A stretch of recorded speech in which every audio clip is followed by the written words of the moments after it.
Hey Luke, it's Buddha Gem, and I'm going to do my best to jump in here.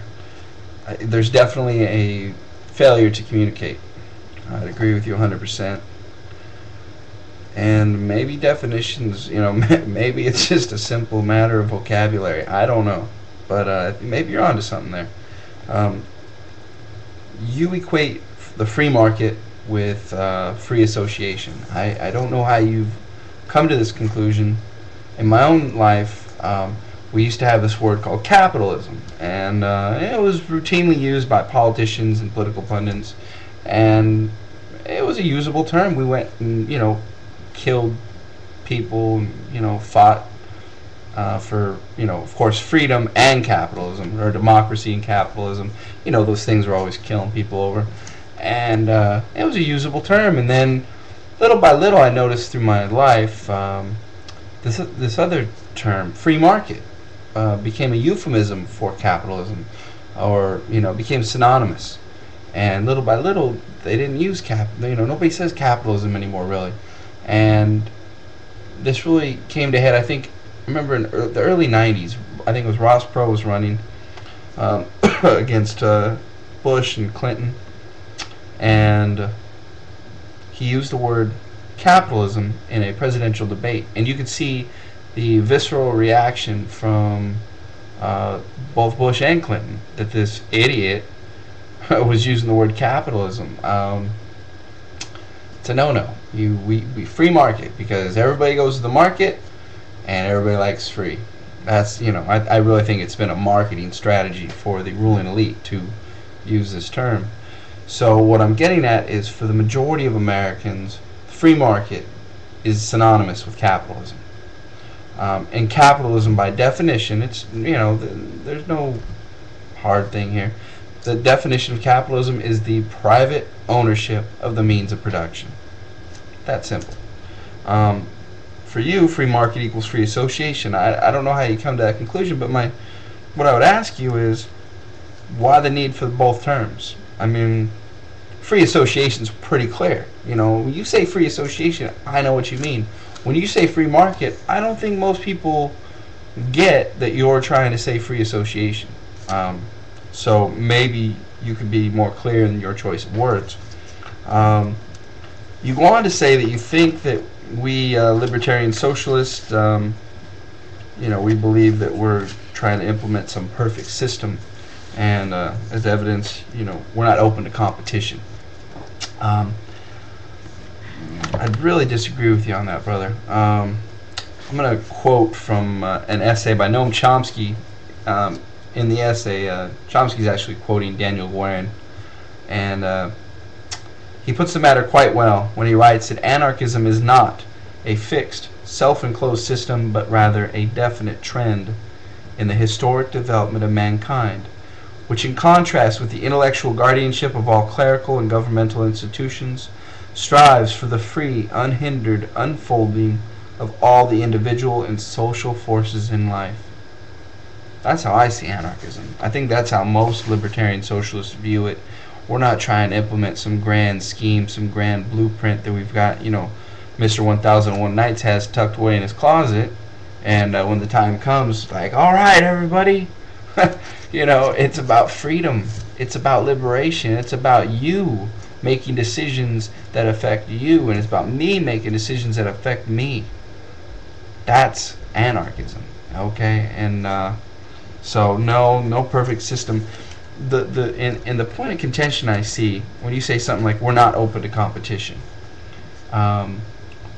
what I've seen in the stick cam rooms and the various debates going on, however you can get your mind around it, our opposition is not to competition per se, but to exploitation.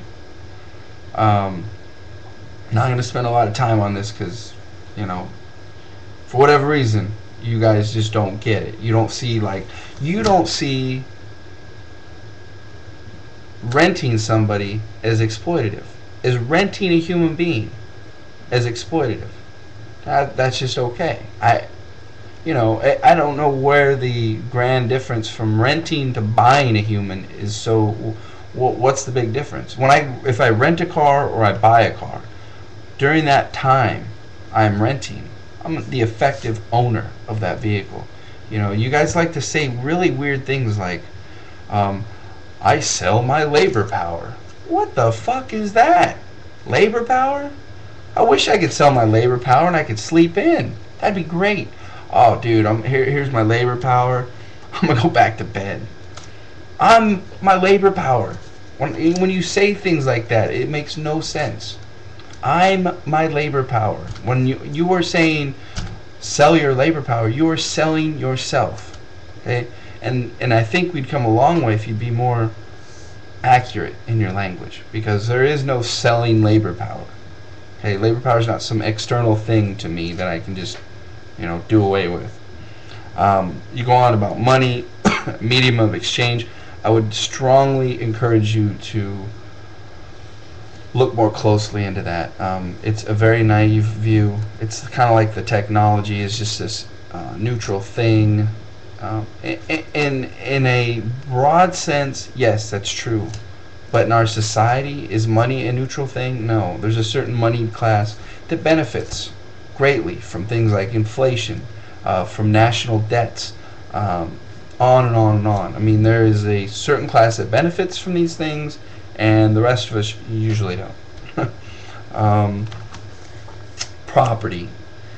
Brother, if I could ask just one thing from the Market Anarchist, could you elevate the dialogue beyond friggin' Joe trading his pears to Bobby for his apples? We live in an advanced industrial society, okay? And if I hear one more, it drives me nuts, because, listen, I don't trade people fish for monkeys or, come on. It's an advanced industrial society, and you guys' examples are like we're primitive, we're trading bear skins for fish or something. Come on. Let's elevate it a little. When we talk about property, brother, we are talking about factories. We're talking about technologies.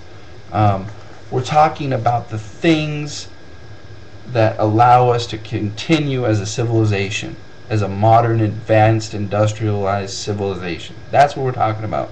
You guys always bring up, Saron. I was in the stick hammer when he's talking about his race car or whatever he's got. No anarchist is sitting around trying to figure out how to divvy up other people's personal property. Okay? We're not doing that. Who's going to be in charge of the factory down the road that makes shoes? The workers who work in it now, or some jerk of a boss who never worked in a single day in his life? That's what's at question. When can I park my car on the street at night? Is that a serious question? I mean, come on. No one's going to listen. We're talking about the means of production here, okay?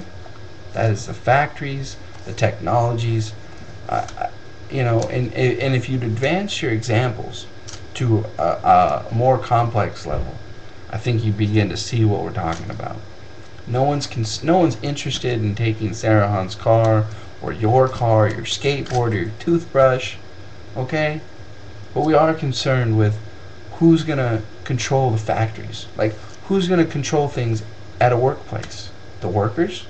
Or some, absentee boss? That's what's at question. So, if we're ever going to advance this dialogue, I think we have to, get these examples a little more related to reality. Okay? I don't want your car. I don't want your skateboard. Okay? So I hope that helps. Look into money. Michael Parenti, there's a good thing there on Wikipedia. Maybe I'll post a link over there for you guys to check out. But certainly the definitions are hurting. I hope this helps somewhat. Have a good night, bro.